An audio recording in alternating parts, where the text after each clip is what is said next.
Now, Correctional Service Minister Pieter Groenewald denies claims by alleged diamond scam mastermind Louis Liebenberg that he's being treated poorly in custody. He refutes allegations that prison officials were instructed to, quote, make his life hell. The claims were made in court today as Liebenberg and his co-accused continue their bail application.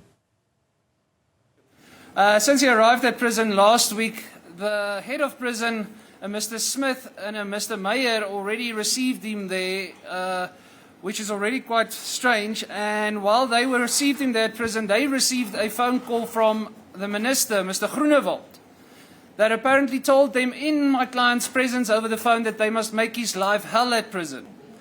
Since then, everybody that he was in custody with him got assaulted if they befriended him. The evening that late they came into his cell, they made him strip naked, strip searched him, said, we know that you've got a phone, you had a phone, you've got a phone. And then they performed the cavity search on my client as well.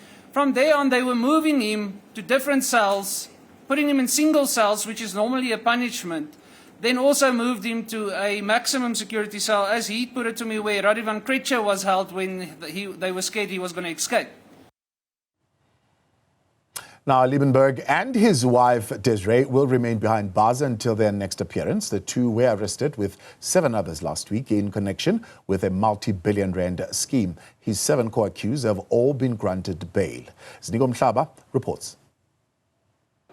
Latest update from the Bronco State Magistrate Court is that Louis Liebenberg and his wife are remaining in custody after their matter was said briefly, and of course it was concluded that their bail application cannot be heard today. They'll be back in this magistrate court when the next date sits. But now let's get an overall update on this matter from the spokesperson of the NP in this region, Ms. Lumgasisi. Thank you very much for your time. Talk to us about the dynamics behind the postponements and the people who've been released on bail and those who have not been released on bail. So basically, 9 people were arrested in this matter. 3 of them were previously released on bail, and then 4 more were released on bail today. 2 people today remain in custody, which are the Liebenberg.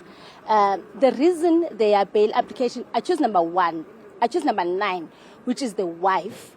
As bail application, we were unable to hear it today because the prisoners had to be taken back to where they are staying, the respective prisons.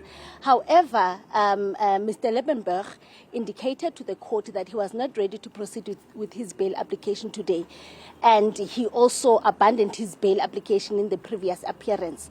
So therefore, their bail application then will be heard on the 15th of November when the matter comes back to court. Talk to us about the investigations. How are they going? And of course, can we expect more people to be arrested in connection with this matter? Not wanting to delve into the details of the investigations. However, the investigations are continuing.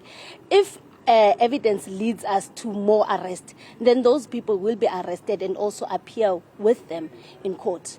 Okay, thank you very much, ma'am. Thank you so much. Thank you. That's the spokesperson of the NPA, Ms. Lumka. They're giving us insights on the matters when it comes to the accused. We spoke about 9 last week, and we know that out of that 9, and of course, only 2 are remaining in custody, citing various reasons there, especially when it comes to Mr. Liebenberg, who's accused number 1, and his wife, Desiree, who is accused number 9. For Newzroom Afrika on Channel 405, I'm Ziniko Mhlaba in Bronco State.